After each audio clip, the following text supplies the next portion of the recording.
Grady, how you doing? Thought I'd do a little short video to maybe help you out with some frustration on the guitar and some things that I know from years and years of experience you need to learn. And if I'd have learned them first, it would have helped me. So, first thing is, I know you know the chord of G. So, you may know the chord of E. So E and G are two good chords to get a run between. But the only song I can think of is a Bob Seger song. But if you practice your E chord, and then when you go to G from E, run your little run on the top string.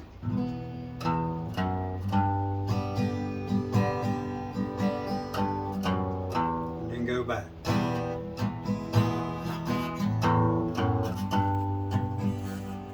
So it's a great finger exercise, and it gets you a little something going on between chords. And sometimes you just need a little something to go on between chords. So maybe we can get a close up, and Lisa, we can do it again.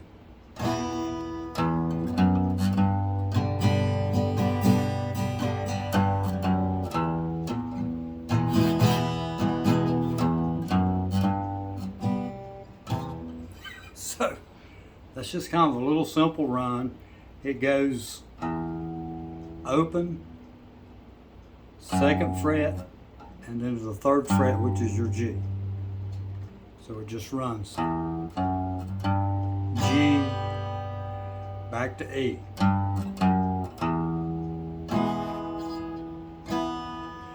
Now the song, you may not know it, you may know it, kind of goes until you've been beside a man, you don't know what he wants. Angels open up the doors, angels for the tread, and it goes to D and on like that. That's the song. That's a good little exercise. Another thing that I wished I'd learned earlier was to learn my strings. And there's only 5 strings to learn, because your top string and your bottom string are the same. So if you learn one of those, then you've only got 5 left. So don't worry, you're only learning 5. So the thing that helps is to say the note, so you know the top string's E when it's played open.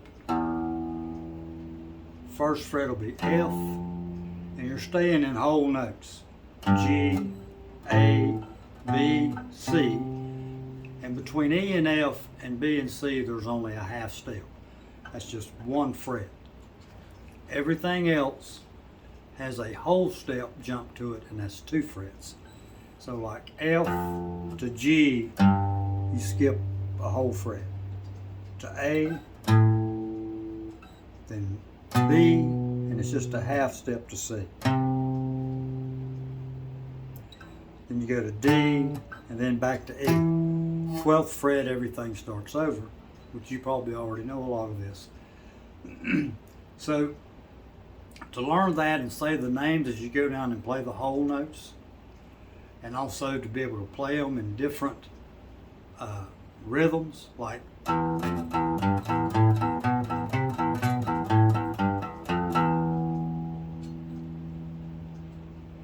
learning where those whole notes are. And once you do that for every string, playing lead guitar is going to be way much easier. Bottom string's the same.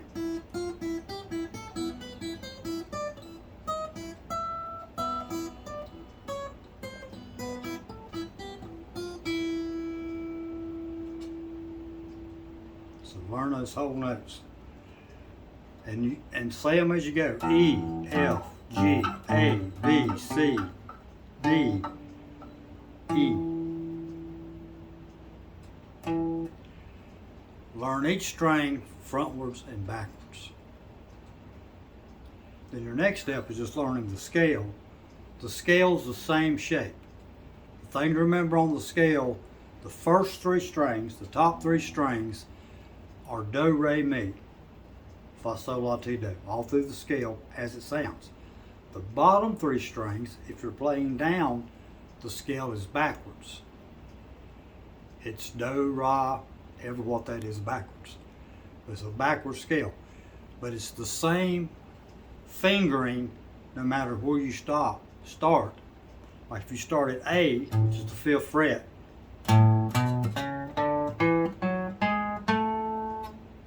so that took us from do to do.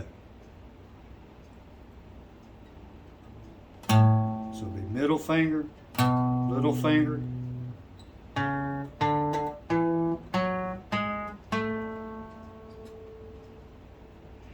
and once you learn where those half steps are, E and F, C, B and C, you can see that in your scale. So A, it's a whole step to B, but then it's just a half step to C. Whole step.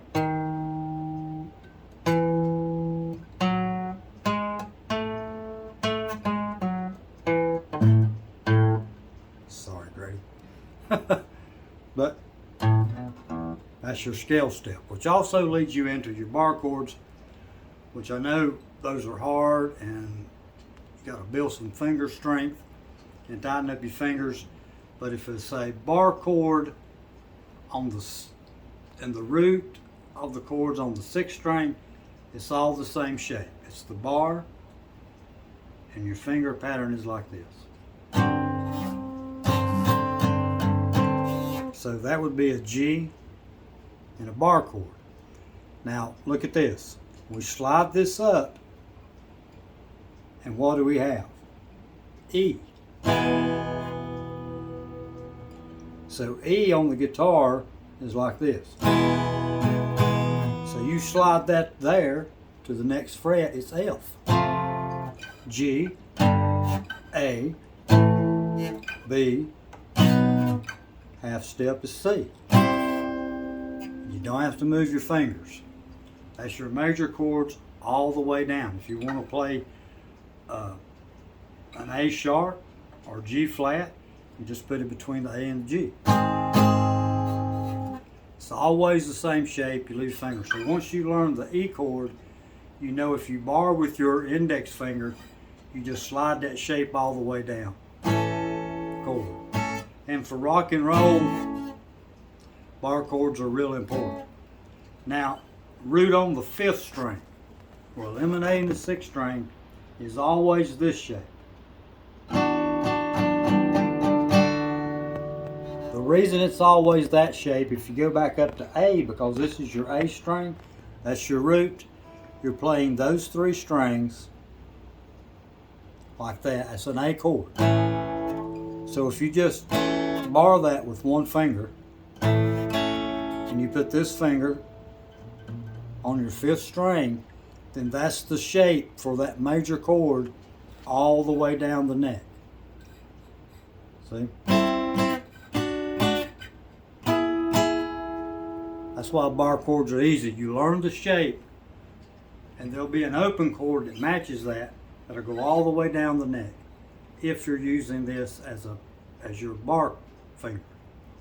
You can use a capo. It's the same thing to use a capo. So the thing to learn is to go from 6th string root to a 5th string root, because that's the way everybody plays within a box, which is called a BB box. So it's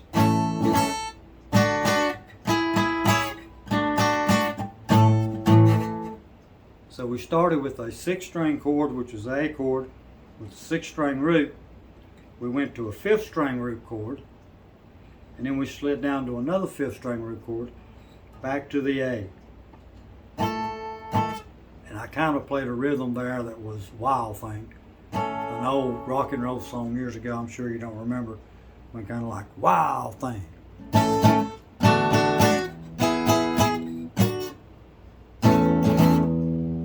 So that's some tips. Learn your strings, the whole notes on each string.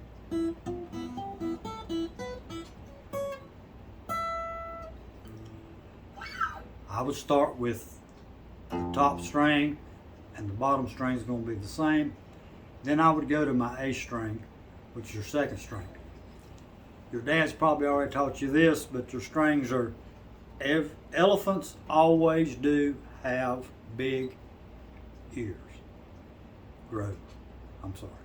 Elephants always do grow big ears.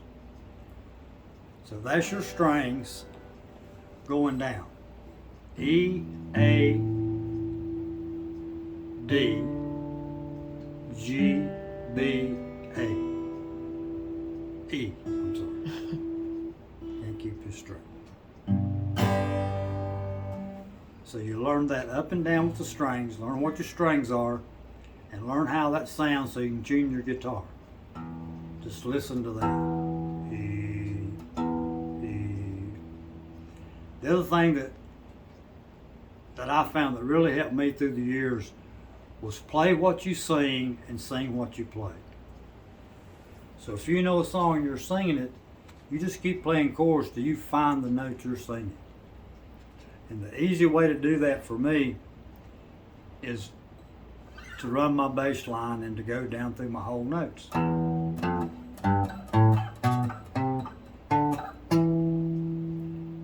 And I'll find whatever note that I'm singing.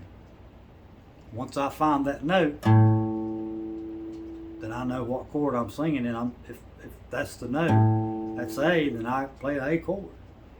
Or if I hear someone else singing and I want to play with them while they sing, or they're playing an instrument and I can't see what their fingers are doing, I can't recognize the chord, I'll run down quietly down my bass string or my bottom string, and I will find the whole note that's matching what they're playing, and I know that's the chord they're in.